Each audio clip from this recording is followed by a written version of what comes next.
This is not Good time to go live. Right.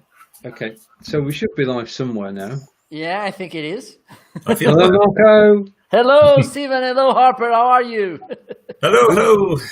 Hello, Harper. And we are live. And today we're live on Twitch, YouTube, Periscope, and Facebook. If you're watching live, this is Restream.io, and this is our weekly get-together where we discuss whatever comes to mind. Really, anything can happen. Usually, it does. Some things can go wrong, and occasionally things go right.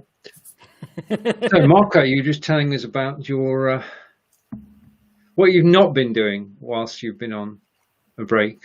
Well, I'm not going to. Welcome going to to our beach. new live video training room. Okay, we have an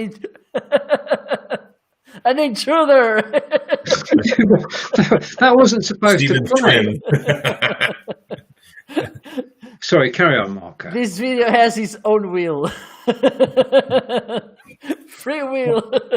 Well, I was supposed to stop a little. I stopped doing live shows so often, but I'm still doing back office work, editing my videos, making some video nuggets, seeing how in video works. And it's, for me, it's the best way to edit video that you can find on internet. And that's it. Hello, Chris. How are you? So I still work. I'm figuring out new things to do.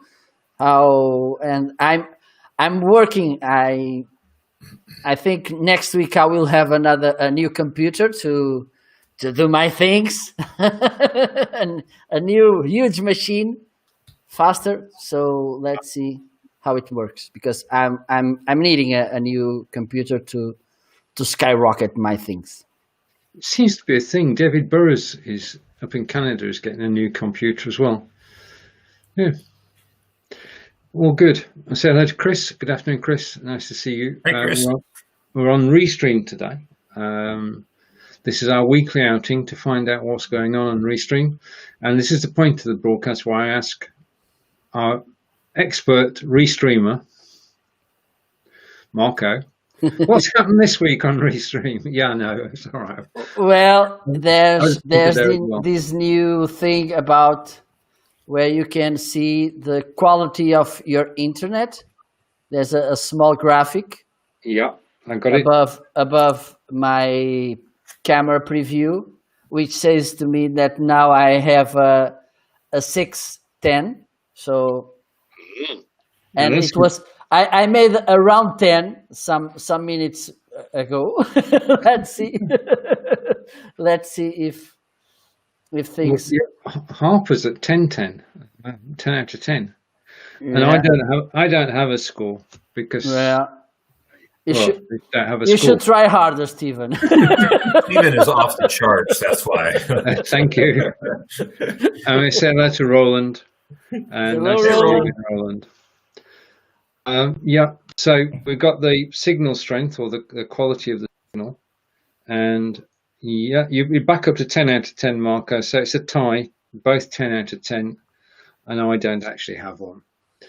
I'm the other thing actually the only person in my house, so nobody's using the internet. So I'm Nobody's allowed it. exactly. Don't you dare to use internet. If it drops, let me know. I got to go pay the neighbors a visit. Right, I've got some new buttons. Oh yeah. I'm going to press them and see what happens. Okay.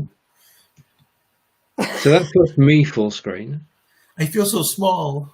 Don't. Get out of here. That puts Marco full screen. That puts Harper full screen. So all good. Let's Nice. come back again. And I've got another which says maximize shows only select a participant on the screen. This is new.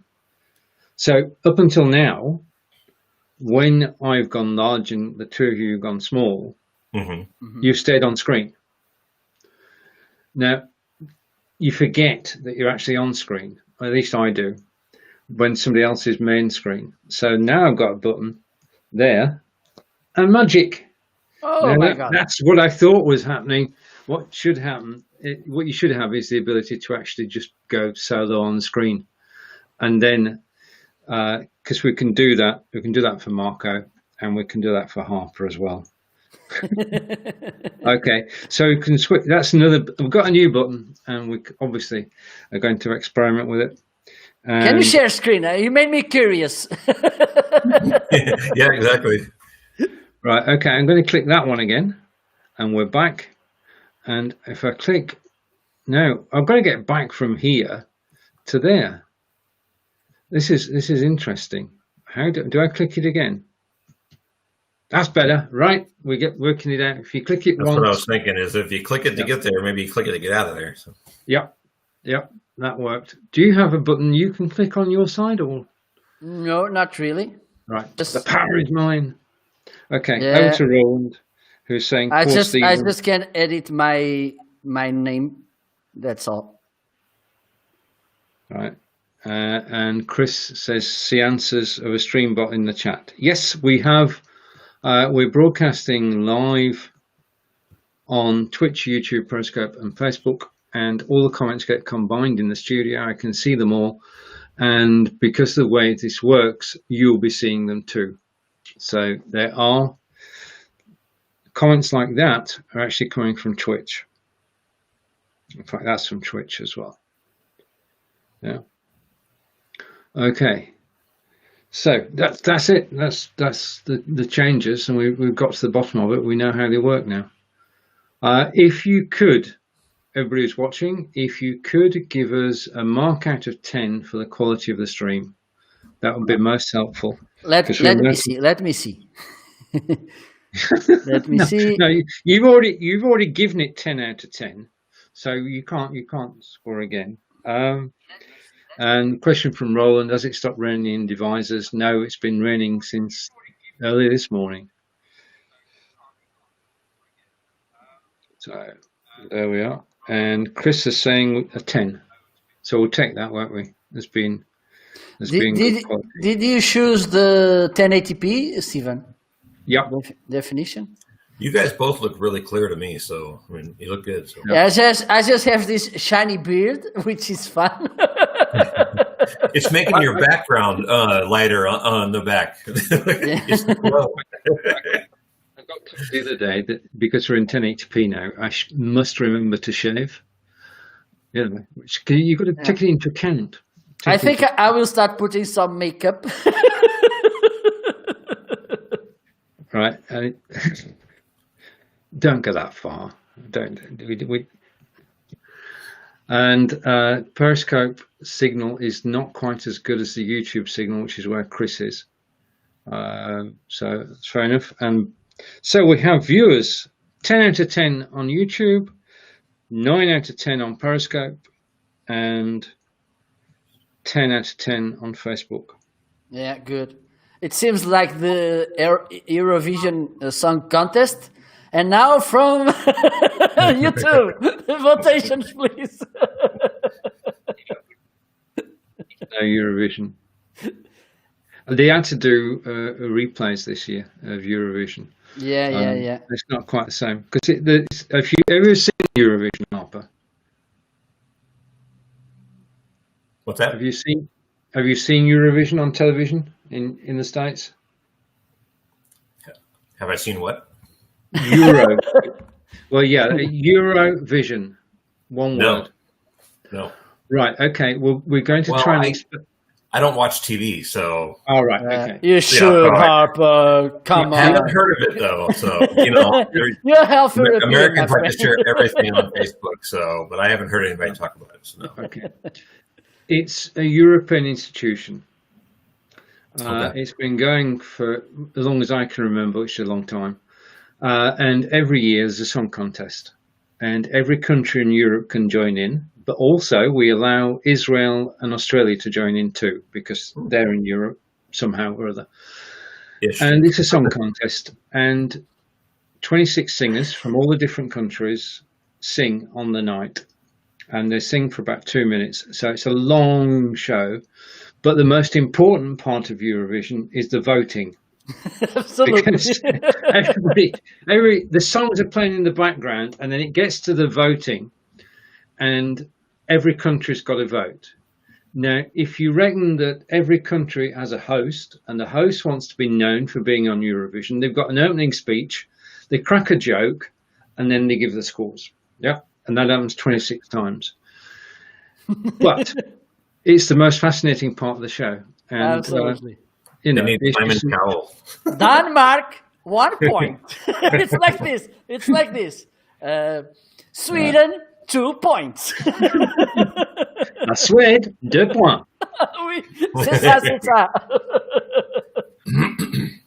It's an institution. And over to Barry, who's saying hello to all of us, and over to Chris. And these people don't want to join. Those people who are commenting. Why don't you join, my friends? Okay. Okay, and nil point for the UK. That always happens. We don't get any marks ever. We've run it 3 or 4 times, but now what you've got is you've got countries stick together, so they will vote for each other. So just for argument's sake, and I'm not going to start an argument here, but Spain will vote for Portugal. Portugal will vote Not for always. Spain. Well, you know that's fixed. We had just two countries, my friend, just two. And the only time we won, it was a huge rotation. I think the second was way far from our song, because it was okay. It was an amazing song. It had to win. Yeah. But it was it was funny because usually we get a good chart if we put the table upside down. Portugal gets a nice result, but that year, it was 2017, I think.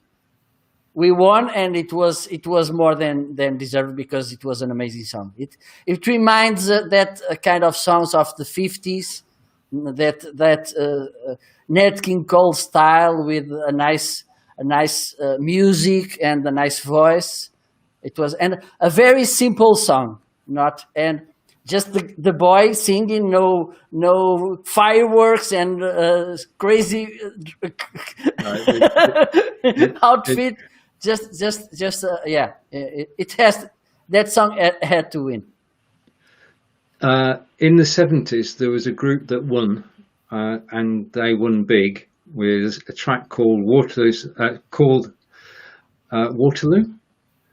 and the group was called ABBA. Yeah. And ABBA, I mean, that's where they started. They started on the Eurovision Song Contest. They're not the only ones to do, but they are the most famous of the people who've actually been there. And we're joined today by Karen. Now I have a 10-10, my friend, 10-10. Karen, there's not enough time in this broadcast to go over everything that's wrong with him. And Ron is saying yes to ABBA. And we had ABBA was pretty big over here as well. Yeah, indeed. I mean, we have in the UK, we have won it several times. But if I mention the names, they might not mean anything. But I'll go for it anyway. Cliff Richard. Yeah. Sandy Shaw. And that guy, I think he's from Ireland. Johnny Logan. He's Irish, yeah. That's, hold me now. Don't cry, don't say your words, just hold me now. Okay, and smile from Karen, and Chris is saying Salvador Sobral. Yeah, absolutely. Right. Okay. Oh, right. Okay. Are you on Minicam by any chance? Yes, I am. Oh dear. I found one the other day which is called UCAM, YOUCAM, and it's got similar facilities. YOUCAM, and basically you can put yourself on a studio set. It's got quite a few backgrounds, and it's quite whizzy. Okay. Your fault. And it's not expensive. I don't think it's lifetime. It's a one-off thing, is it? 35 euros. Yeah. Would you like to share it? Okay. Just want to see how this works. Okay, this is for when you don't want to come on camera as yourself, or you want to come on camera with a different background, and it's coming through now. I'm going to put it on screen. Okay, and I'm going to put it full screen. I'm going to try anyway. There we are. So we're still on screen, guys, just a warning. Right, so this is UCam. It's UCam version 9. It's been around. This is its 9th version, so it's tried and tested. Wow. But you can do some great effects with it. Would be that if you're doing a show and you want to keep people entertained, then this is one of the apps you can actually use to do that. Yeah, absolutely. Because you've got different masks you can use, you've got different backgrounds you can use. And as far as I know, for business, for instance, and education, it has here some interesting features.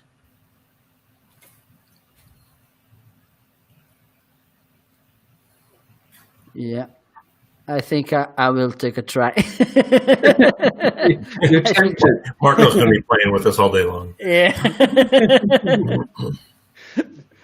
Yeah. Busman's Holiday, if you try that out. But I'll be honest here. I was so impressed with it. I just bought it. It was a no-brainer. I actually bought it. I haven't used it yet, but I did actually buy it.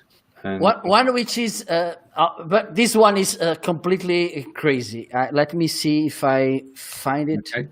This one, it's amazing. Face Rig. Face Rig, my friends, it's amazing. Because you can, for instance, they have different characters. Mm-hmm. You can build a story. There's a kind of wolf, a princess, a skeleton, I think, whatever. And then you can add them props. For instance, you can put them a head, and you can adjust the head. You can put the right eye, the left eye, the whatever. It's amazing. It's amazing. You're actually building a live avatar. Yeah, that's it. Yeah. Yes. Okay. And we're having way too much fun. You usually do. Generally speaking, that is true. Yeah, all good. So, anything else on our travels, which is interesting or not, as the case may be? Yeah, I mean, I did come across an application which I hadn't heard of before. New application, but this is a practical one. This is not. It's nothing to do with video. That's where I'm going to start. It's nothing to do with video. There's an app which you can have on your mobile phone, which is called Map My Walk. Hello, Marco. Hello. Which is called. Take it seriously. It's called Map My Walk, and basically, if you are training at all, or want to track your steps, Map My Walk will do that, and it will actually track your route. It's a bit like Strava for bikes. It's Map My Walk. It's for people, and you can walk or run or whatever takes your fancy. But it does track where you're going every day. Now, that's good. Okay, and that's been around for years. But we're actually, as I said earlier, before we came on here, delivering election leaflets in our ward, in our area of town. And that means that every morning, around about 11 o'clock, when there's nobody at home, the time to deliver leaflets is when there's nobody at home, because then you can just put it in a letterbox and walk away.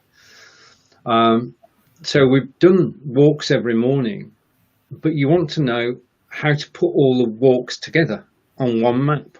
Yeah, you can. I found this out by just searching on Google.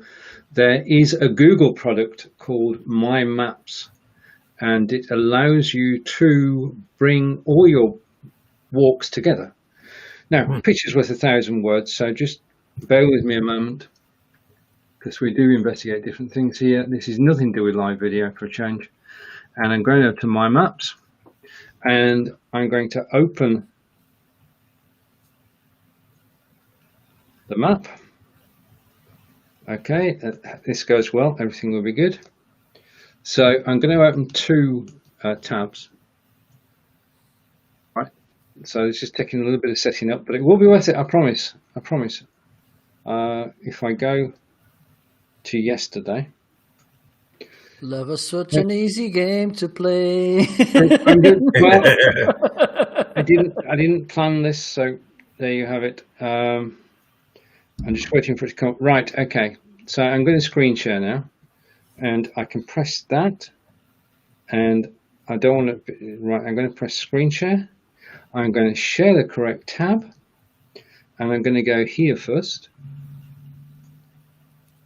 And having done that, I'm going to bring it on screen like that. Okay, right, so that's Map My Walk. Okay, so you're out and about, you've got your phone on, you've got Map My Walk on, and it actually tells you exactly where you've been. Okay, but that's just one walk. All right, now it tells you your timings, it tells you average speed, everything you want to know if you're training for, say, a 5K like we are. So that's what you start off with, but that's just one walk. What you need to know if you're delivering something is whether you've actually covered the whole of the territory. Now what I'm going to do is I'm going to zoom in so you can actually see a little bit more. So that's one walk, and now by the magic of screen share, I'm going to try and remove that. So I'm going to stop screen sharing, puts us back on screen. Don't fall asleep yet, Marco. The coup de grace is yet to come. Right. Okay, so I'm going to share screen again, and this bit blew me away. Hopefully you can see where I'm headed. So you go from one walk, and I'm coming back, and I'm going to share the screen to having every individual walk mapped. Okay, Oh my so God. this is the bit that blew me away. It's actually showing all the walks that have been done, and I'll zoom out a bit. Zoom in, out. What do you do to it? Right, okay. This is good fun. Let me refresh the page. That's probably the best thing to do, isn't it? And I won't break it again. But there you have on screen in a minute. Okay, hopefully still there.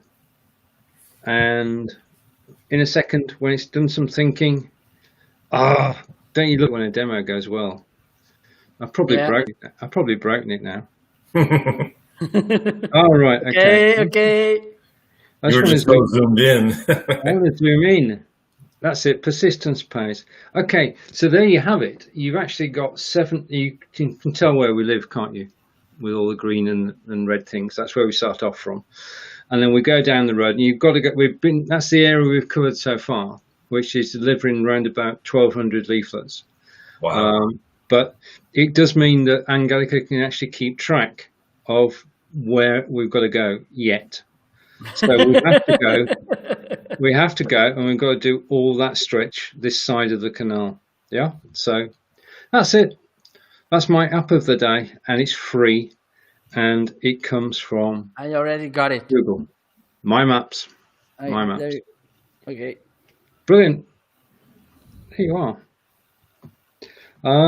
Right, so that's my map of the day, or my maps of the day. And it works as well if you're using something to monitor your car journeys, then you could record your car journey because unfortunately Map My Walk works in cars. It figures you're going too fast, so it doesn't. Yeah, no, it would record it. I know somebody was on holiday in Colorado, and she didn't realise that she'd left the map software on, and she got quite a few steps that day. Right. Okay. Where to next? Where can we go? Harper. I'm just trying to sign into my watch. Right, okay. I'm going to change the background. I'll do that later. All right, I'm going to change the background. Where shall we go? Right, we did. Hopefully, this will. We've got a new show which is called. No, that's what we call Friday. Exactly, and it goes out on Friday at 12 p.m. Eastern, and it's myself and Fonz, and basically we play YouTube music videos from the 60s and 70s, and then have a chat whilst they're actually playing. And we got off to a good start last week because people came and joined in and had a chat or a talk, and so we'll be doing that again this Friday at 12 p.m. Eastern, 5 p.m. in the UK. 60s and 70s music. You can come and join us. You can bring your videos with you. If you've got some videos that you like on YouTube and you would like us to listen to them, just send me the URL and we'll play it during the course of the hour-long program. Harper, when is your next show? I'm going to do one today at noon here on the west coast of the U.S. So that's 8 p.m. In London. And today I'm going to be working on whenever I ask my friends what kind of car they're driving and stuff like that relates to my page. They're always like, I can't afford one. I got too many things on my in collections or whatever like that. So today I'm going to do a show on basically how to call up and get that stuff off your credit. And I'm going to use a couple things that I just did in late June to get off my credit and to kind of help people get their credit score up so they can be able to afford to kind of have that toy or upgrade their car and stuff like that. So. I don't know how it works over in outside of the U.S., but over here everything is. Back when I was younger, if you bought a car and then paid it off, it stayed on your credit report for like 7 years. Well, there for a while, in the early to mid 2000s, I paid off a car that I had, and once it was paid off, it disappeared. So it wasn't on your credit showing, hey, right. this guy had a car, he paid it off, it helps, no, it disappeared because I went and paid everything that I had an existing balance on. And so I was literally debt free because I was getting ready to buy a house. Well, what happened is everything disappeared and I had zero credit. So I couldn't buy a house. And so I'm noticing that some of the laws have changed now because I'm finding things that about 6 or 7 years ago I paid off, and they're staying on there for about 3 years. So yeah, I think people are kind of realizing, going, wait, and so the philosophy that I was told, was back in the early 2000s, was, well, you have to be in debt in order to have credit. A good credit score. And I'm like, wait a minute. So the whole point of living debt free is moot. I mean, there's no point in being debt free because you can't go out and buy a car because you have no credit score. So it's like, and the world just doesn't revolve around, paper money much anymore. So, yeah. Yeah. I mean, over here, we've got a saying is that banks will only lend money to people who don't need it. Mm-hmm. Yeah, and the more money you have, the more likely you are to get a loan. The other thing is we've got a similar situation over here. If you don't have a track record for credit, then it is very difficult to actually obtain new credit. We know that things are actually skewed against us in some way or other, and you just got to sort of try and find a way around. Sometimes. Yeah, I'm 51, and so my credit history started when I was 16. I got a credit card from a department store, and they didn't even ask how old I was, so I didn't tell them. But I was responsible and everything else. And but yeah, then when I paid it when I paid everything off in the early 2000s, everything disappeared. So now my credit rating, it shows credit history. I'm like, I feel like I'm in my 20s, still starting out with, in life. You should buy a washing machine. Yeah, exactly. I did. A TV set and that kind of stuff. Okay. Yeah, so that's what I'm going to be talking about today on my show. And I've been having a lot of people tell me, it's like, that's what they need to be teaching in school, is how to, how to improve your credit, how to write checks, how to balance a checkbook, but everything's so easy on apps, on their phones and everything today, but people don't know how to do that stuff. But you need to track your spending. You need to know how to make a budget. That's not on your phone. There isn't an app for that. You need to know, okay, I have this much coming in. Yeah. If I want to buy something, I need to save money. I had to teach my daughter how to save money, and boy, she hated it at the time. But now, as an adult and a parent, she loves it. She's like, "Oh, I'm so glad because none of her friends know how to save money. They're like, I can never afford anything. How do you get stuff?" She's like, right. She has a 3-year-old, but she puts money aside for for those clothes, for new clothes for him, for the stuff that her son and stuff. So my good friend Gospel actually does good work in actually going out to youth groups and doing exactly what you just said there, and that's to teach people not only how to look after the money they've got, but how to build several streams of income whilst they're young. Mm-hmm. To take care of the future, and how to actually save to go to university and college. Yeah.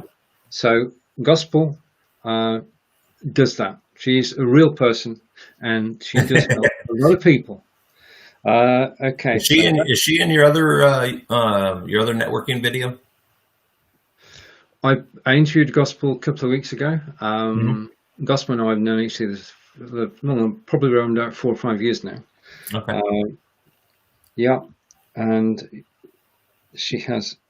There you go. Just to confirm what I just said, and Gospel saying that's what I teach my young clients. Gospel, please stay in touch with me. I want to talk with you. Right, and Roland's saying I used to be a mortgage broker, so I've seen the issues around this, and also I think this is a bit late now because we've got the real market. Yeah, I think he had to go. Yeah, he was talking about the airplane. Yeah. Yeah. Okay. All good. And you're more than welcome, Gospel. I enjoyed our chat the other week, and I just think it's brilliant that young people are getting the help that they actually need. Yeah, absolutely. It's really important, and also their parents. I think most of them have this. For instance, here in Portugal, the paradigm is, okay, you work for someone, you save money, and then you spend money, you make a loan, and you make a credit to a loan to a house, a credit to, and everything. And that's the paradigm. This, for instance, I don't know if you already read the book about Rich Dad, Poor Dad or something. Yep. And Robert Kiyosaki. Yeah, and it's a new concept. Well, it's not so new, of course, but it's a different approach that you should make to money instead of working for money, putting money working for you, because that's the point. Because if you because the concept it's in the opposite way. Because here we work to buy a car. And then we work again. Well, we lost Steven. Okay, it's up. Let's ruin this, Harper. I'm not here. So that's the point. He's playing with buttons. You get the money, you invest the money, and then with the return, you get the interest you get from that. Then you can buy this Because after all, buying a car, a TV set, new watch, vacations, it's not an investment. Yeah. Oh, and that's the point. If you are working to spend money, not to invest, you're losing.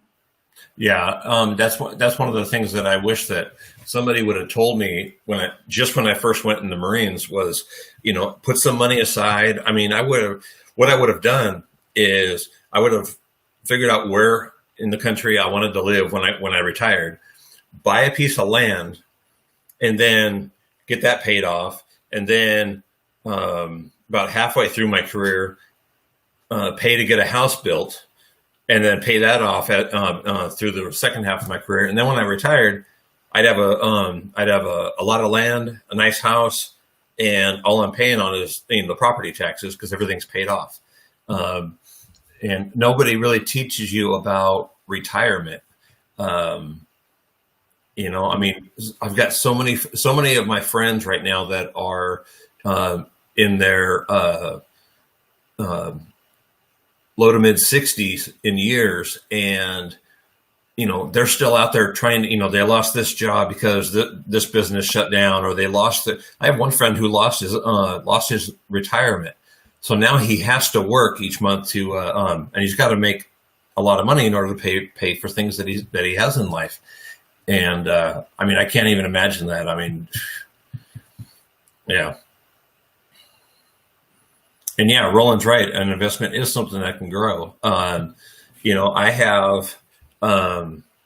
don't have any investments right now. However, what I'm doing is on my phone. I have a tracker for, certain, for a number of investments that I'm possibly going to invest in, but I'm tracking how they're doing and stuff. So it's stuff that I'm interested in, and this way I can see if they're actually profiting or if they're, whatever. But yeah, that's just kind of my thing. Well, the thing is that nowadays you can actually do that. You can actually do, before you do it for real, you can do it, not pretend, but you can actually do similar.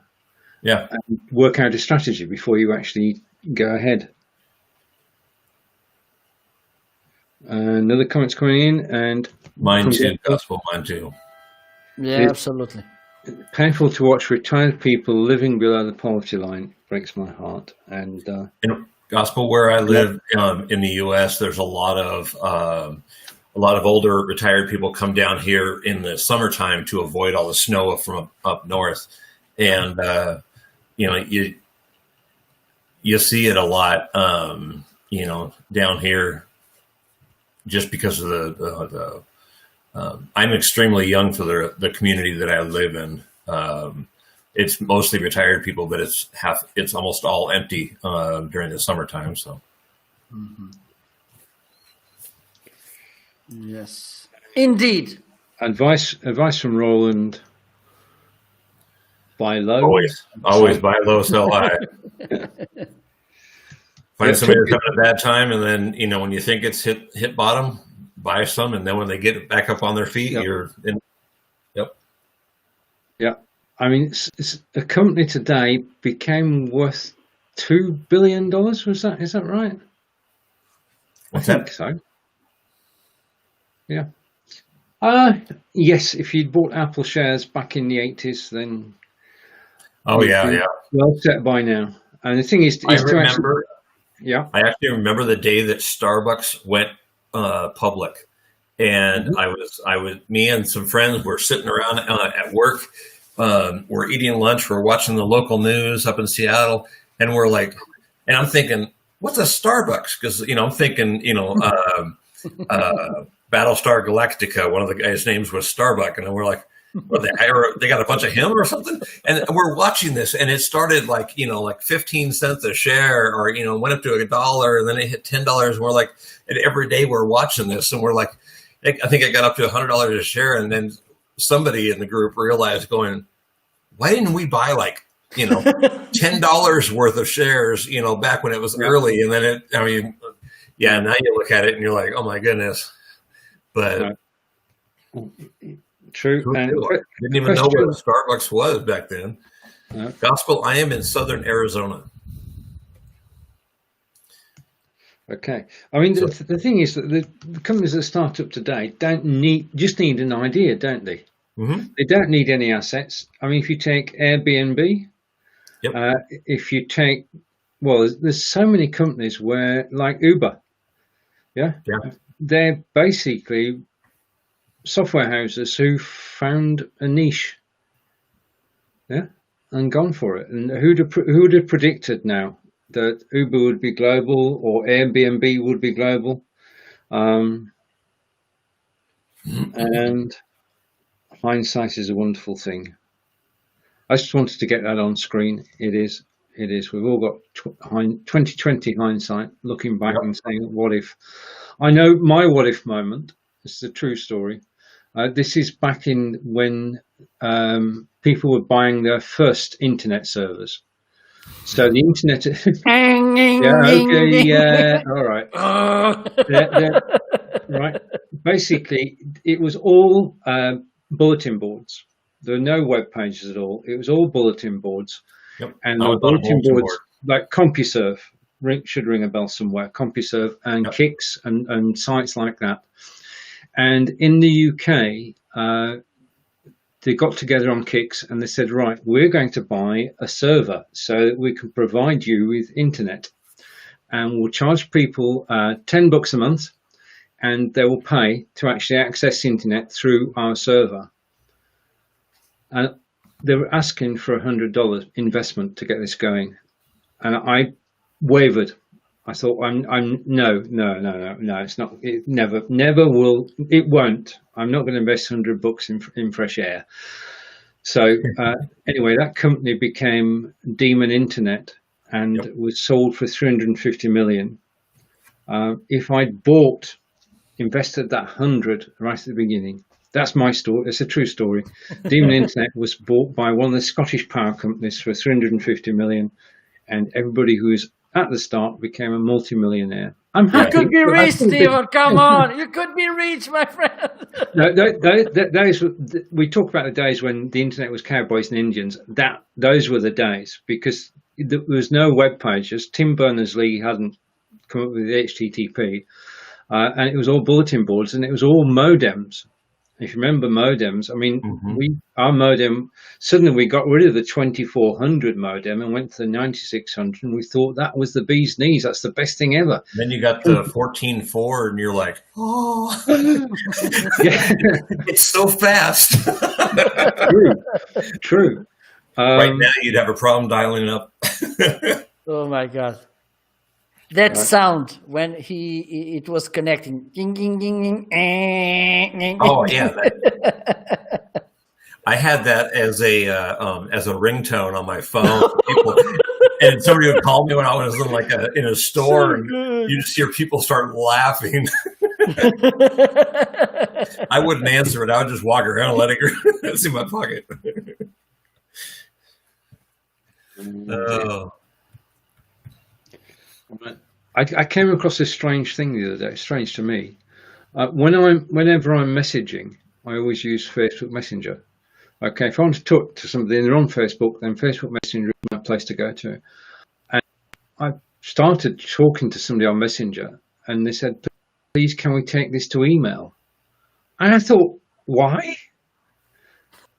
Why people still use email shocked me, because Facebook Messenger is instant. You put a question, you get a reply. Put a question, get a reply, and it's so instant. We're used to the instant. We're used to it being quick, and Messenger is that. WhatsApp is that. Yeah. Now we talked also. I talked to Christine on Monday, and we're talking about stress and the stress of the internet and the stress caused by living in today's world. And one of the things that we did discuss was setting boundaries, so that you don't want to be on the internet all the time. You don't want to be driven by the internet. You don't want to be driven by your mobile phone. What you've got to do is set your own boundaries. Now, I'm okay between 10 a.m. in the morning 10 p.m. at night, I don't mind anybody messaging me. I'll answer it as quickly as I can. But outside those hours, I just don't want to know. And people get used to that eventually. Do you set boundaries for your mobile phone and for the internet? Questions to both of you. I tend to, I can usually tell when I've been on my phone too long because my stress level goes up. And because I try to do too many things, I will allow myself to just really start really getting into stuff, and I'll be on the computer and on my phone and doing this stuff, and my service dog is over here like tapping me in the leg with her head, going, "You need to get away from it," because she knows I'm just stressing out. So, yeah, like yesterday, I was like, you know what? I turned it off, put it away, and last half of the day, I didn't do anything electronic, and totally cleared my head. So. Yeah, well, that's got to be. I mean, like 3 weeks ago, we took a week off and we went walking everywhere. And I did one live broadcast that week instead of my usual 8. And Marco's taking a break as well. Yeah, kind of. He's not in the library anymore. Yeah. Yeah. Right. Okay. Right. Right. Oh, that's quite good. My T-shirt, it's struggling with the chroma key. Oh yeah. Yeah. Can I get that book up there above your right shoulder? Which one? I want to check that one out. Yeah, that one. I don't know if you already heard about a library here in Portugal called Livraria Lelo. And it's an amazing. Let me see because this deserves to be shared. Okay. We hear very little over here in the States about Portugal. Some people say that some scenarios from Harry Potter were taken from here. Let me share screen with you. Because I always forget the name of the J.R. Rowling. It's the name of the J.K. Rowling. J.K.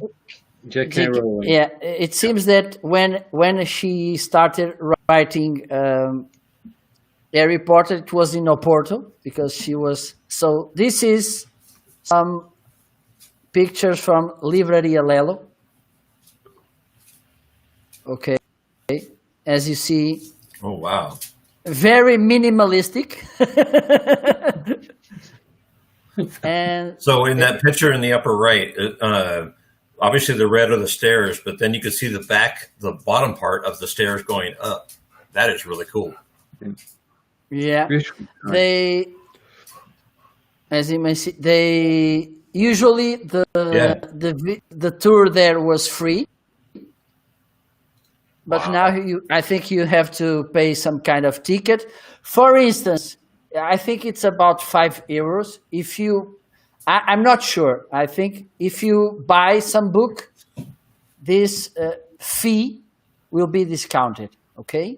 Yeah. So, but it's one of the most famous touristic spots in Oporto.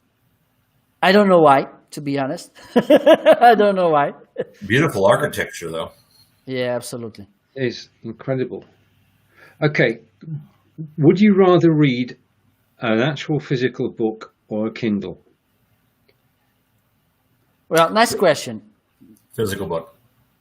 Yeah. Yeah. I mean, I use both. You can't actually beat holding a book and thumbing through the images. Yeah, and write it down and underline and feel the smell, the touch of a book. That's right. Oh, a new book has a smell, an old book has a smell. I Absolutely. look at it as like a mindset.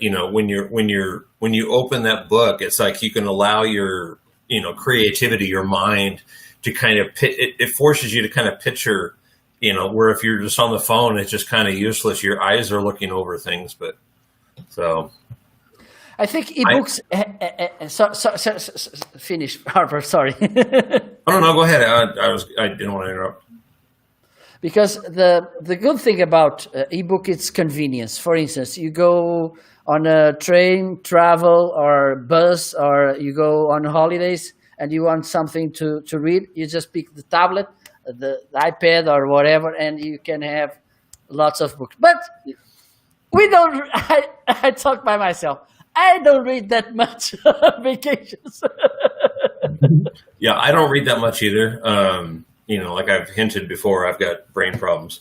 But my thing is where I'm at, it gets so hot that, you can't just, any electronics have issues. And so pulling out a book, even if you're in the shade, I have a thermometer in my garage. The garage doors are closed, and it's 110 to 116 out in the garage. So, yeah. Yeah, and this point, gospel talk, because audiobooks are also a nice thing. For instance, when I go on a bus travel, I like to listen a book or a podcast. But there's this problem for me. When you don't have this attention grabber to your eyes, I tend to my brains tend to go in opposite ways and start thinking in something else. Yeah. And so at the end, I was listening to the audiobook or podcast for half an hour, and what were they talking about? Yeah, and you're like, I retained nothing. Yeah, I'm one of those people that if I read a book, like I've known all of the stuff, but I'm actually reading The Art of War by Sun Tzu, and so I'm actually reading the book, and I'm one of those people that will underline or highlight in a book on things that really stick out to me. So I'm just that person. I do the same thing. Growing up in my Bible, things that I have different color things. So if I wanted to, remember this is a good thing for me, or this is a good thing to share for others and stuff. So, absolutely. We've got used to hearing the same song again on the radio, and we're quite happy to do that. We watch the same film several times. Is there a book that you've got more than one copy of, or several copies? I'll admit I've got a book which is The Name of the Rose by Umberto Eco, and I must have 4 copies around the house somewhere. Because every time I see one, I think, I want to read it. I have this. For instance, there's just a few, not as many. I have the Kindle version and the physical version. And some of them, I have the audiobook and the ebook. But to be honest, I don't think, for instance, once by accident, I bought a book from Edgar Morin. I don't know if it's, I think he's from Belgium. Mm-hmm. It's a thinker. It's that kind of books. When you start reading, oh my God, I'm going crazy because it's complex to understand it. I had to read Introduction to Complex Thinking. And the first 50% of the book, I was thinking of myself, what I'm reading. And then everything, it was like I had some smoke in front of me, and then the smoke vanished, and everything was so clear. Yes. And I asked to my teacher who recommended the reading, tell me, if I have 2 scenarios here. A, the last half of the book was easier to understand, and B, it was easier to understand because I have read the first 50%. And then he said, yeah, it was the B, because the introduction you read, very complex, but makes you easier for you to understand the last part of the book. But and then I had these 2 copies, and I went to a book crossing, and I changed it. there. But I don't think I have. Well, maybe by accident. But yeah, I mean, occasionally I bought a book for the second time because I didn't realise I already had it. That happens. I mean, Nice book. You got to put it up there. You're like, oh, yeah, yeah. Well, it's like To Kill a Mockingbird, isn't it? I mean, there's stories about people buying multiple copies of that. So I know I'm not alone. And Chris is saying, I think that I learned to speak better English by reading a physical book whilst listening to the same audio book. Yeah. I do the same. And it's better for, I think, I'm not a psychologic or something, but I think if you are reading the book and listening, I think it has no way for information to run. It has to tape. Yeah, he's reinforcing it. Yeah.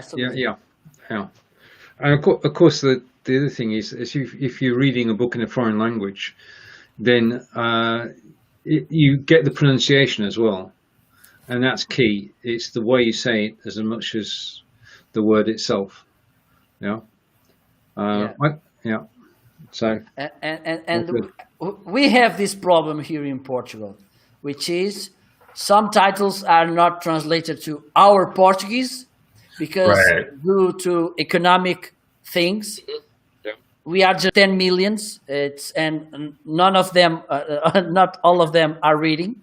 You know, for instance, on marketing field, it's a very narrowed market for them to translate. So I would say that only 20% are translated to our Portuguese.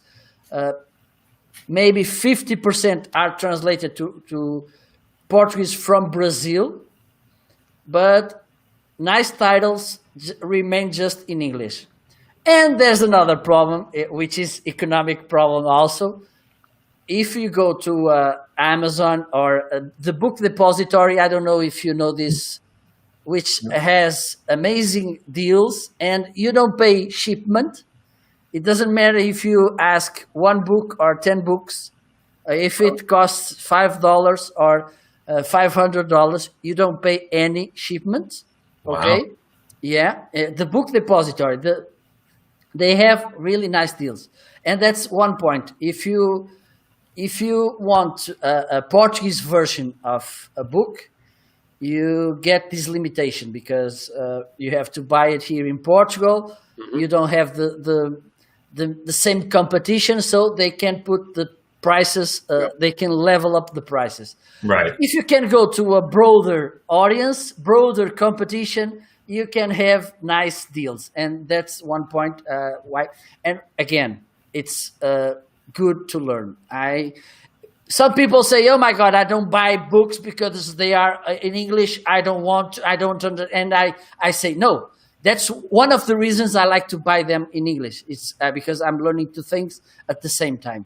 Mm-hmm. I think it's good to have this mindset. For instance, I think that I know that one of the things the European Eastern countries, because if Portugal, it's a small country, but we are the 5th language in the world. So, for instance, there's countries in the eastern side of Europe which are even smaller, and if they want books, they have to buy yes or yes in English, and they don't have options. That's the point. That's why most of them are bilingual or even more, or trilingual. I don't know. That's because it's a need. They don't have option. They need to do that. Oh, we've been truly international and multicultural today. Absolutely. Marco, it's over to you to close down the broadcast. Or Harper, whoever speaks first. Well, Harper, I think Harper didn't finish. Well, so today I'm gonna say a few words. Enjoy, enjoy the rest of the week.